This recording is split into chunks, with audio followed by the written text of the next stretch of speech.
first meeting of the World Federation of Scientists in Erice was in 1982 under Antonino Zicchichi. And it was a group of nuclear physicists who were worried about the imminent threat of nuclear war. In fact, the whole meeting was called Seminar to Address the Threat of Nuclear War.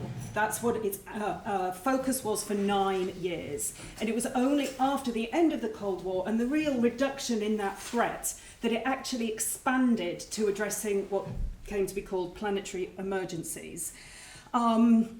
Because they'd seen the efficacy of scientists getting involved with political issues, that scientists could actually play a role, not just in their research, but in networking together to actually influence the politicians at home. So bringing together people from very different countries in order to have that very real world effect.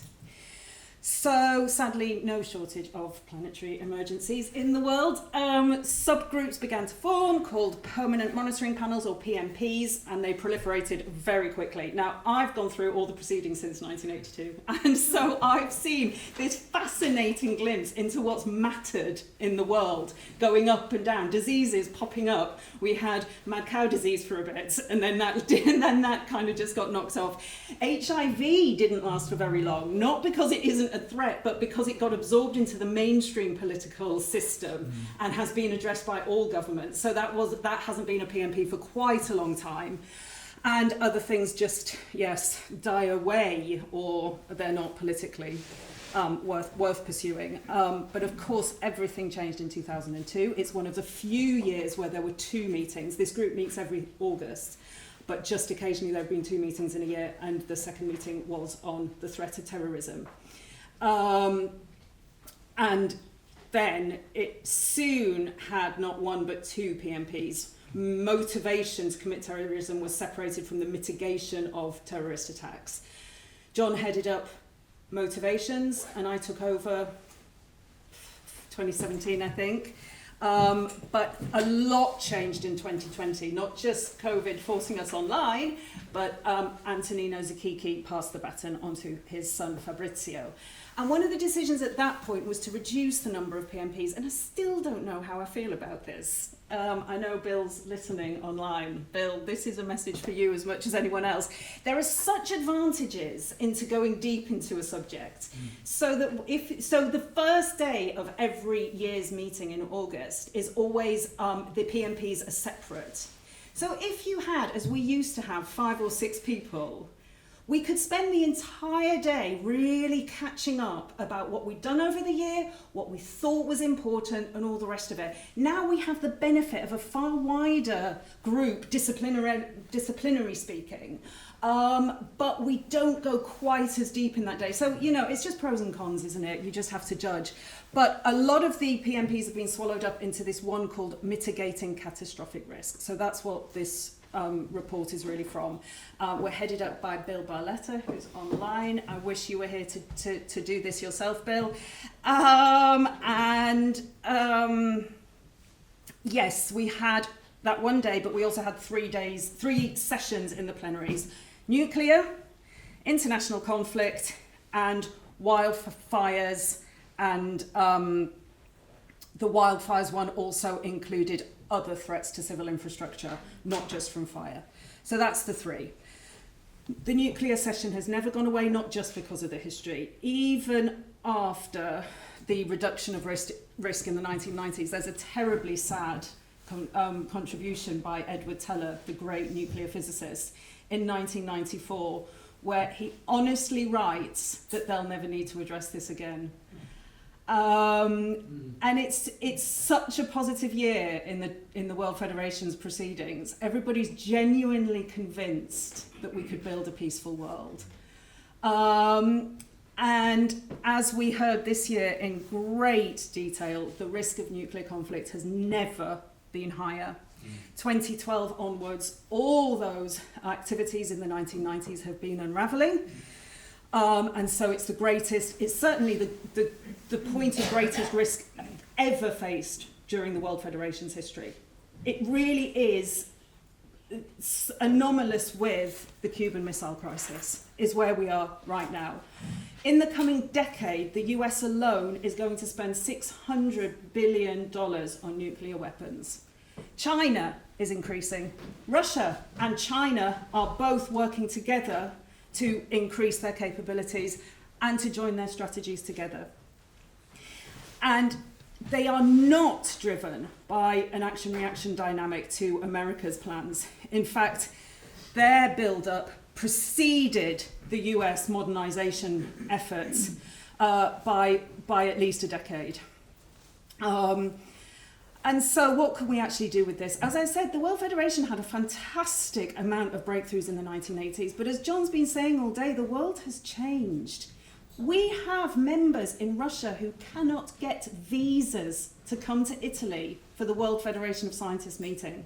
That was the whole basis of the group, get everybody in a room together. So if they can't come into the room, then we can't use that strategy anymore. So what the Mitigation of Catastrophic Risk Group has been exploring over the past year is whether modern risk assessment methods might have some role to play here. Again, I really wish Bill was here because this is not my field whatsoever, because it's taking these techniques from complex human technical relations. So it's coming basically from engineering, including human engineering. And so it's using things like fault, event, or decision tree methodologies to non-engineered systems, applying it to complex human behaviours. If anybody can explain this, that's great, because I can't. But the hope is that the common methodology applied to all sides of everybody's systems means that there'll be a common language to speak about the risks. And that kind of takes the emotions out. It's choosing something that all scientists can discuss with a clarity, because there's a scientific language attached to it. It's based on existing systems and existing theories. Now, managing international conflicts, I'm on much better ground with. First, we had Nicole Argo, who's an Artis fellow, has worked with Scott and myself many times over the past decade or two. So she introduced a lot of things that you've heard about already, Scott's sacred values theory, and a lot of the themes that Gabrielle and John picked up on. Basically more personal motivations to join armed groups. I spoke on the structural reasons that John spoke about. Regina introduced the book from International Dialogue Initiative that a lot of this is based on, but large group psychology, including the themes of humiliation, intergenerational trauma, building boundaries, feeling safe, and so on. Now, we also had Bilal Ayoub, but I think he's speaking tomorrow, isn't he? So I won't go into Bilal, but he was talking about complexity, that he will be, I think, covering all of it tomorrow, but the complexity of these situations that can lead directly to conflict. And then during our PMP day, we actually had an hour and a half just discussing Gaza, Israel. And, you know, I did say no to Bill when he came up with this idea. I didn't know what we get out of it from such an interdisciplinary group of people in the room. And quite honestly, I was scared. I mean, we've all had the immense backlash on social media if you've published about this. It's not an easy one to really navigate around, to kind of organise a room around. But honestly, it's a testament to the relationships that we've built over the years, I think, and all sorts of us putting the effort in through the year as well.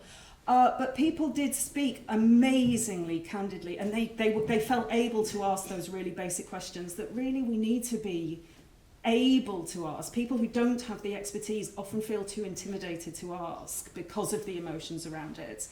And that made me think that maybe I'm a little bit too scared sometimes. Maybe I self-censor myself too much, and actually the risks aren't as high as I think. Because that was one of the really productive sessions. And I'll come back to that.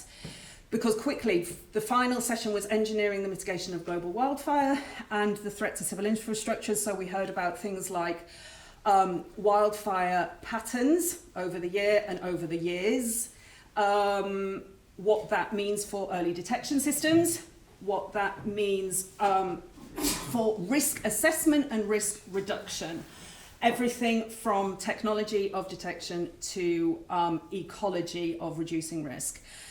Then we had solar geoengineering. It sounded like science fiction, seriously. But the presenter was Rob Rosner, who used to head up the American Physical Society, so I'm sure it wasn't science fiction. I'm sure it was from a physicist. It was probably brilliant. But it was about bouncing solar energy back into space and those sorts of sci-fi type concepts, which are actually doable.